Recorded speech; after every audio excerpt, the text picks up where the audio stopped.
بسم الله الرحمن الرحيم. اللهم صل على سيدنا ومولانا محمد صاحب التاج والمعراج والبراق والعلم دافع البلاء والوباء والقحط والمرض والألم. اسمه مكتوب مرفوع مشفوع مشفوع منقوش في اللوح والقلم. سيد العرب والعجم جسمه مقدس معتر مطهر منور في البيت والحرم.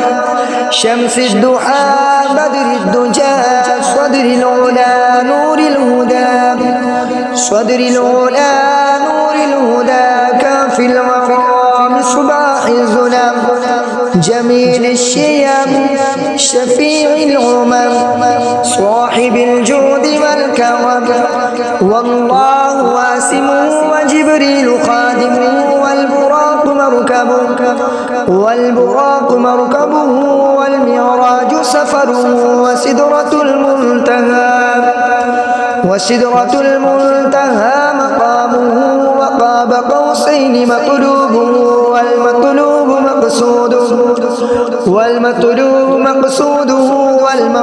موجوده.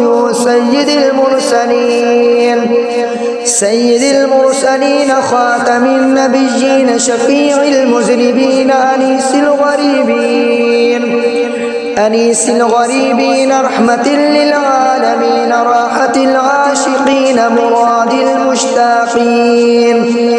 مراد المشتاقين شمس العارفين سراج السالكين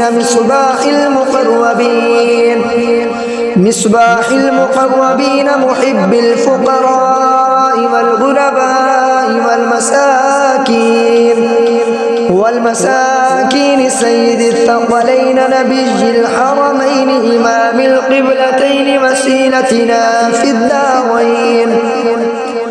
وسيلتنا في الدارين صاحب قاب قوسين محبوب رب المشرقين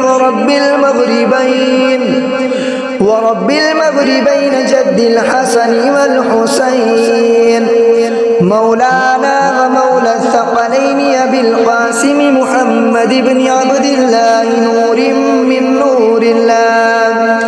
يا أيها المشتاقون بنور جماله بلغ الأولى بكماله كشف الدجى بجماله حسنت جميع خصاله.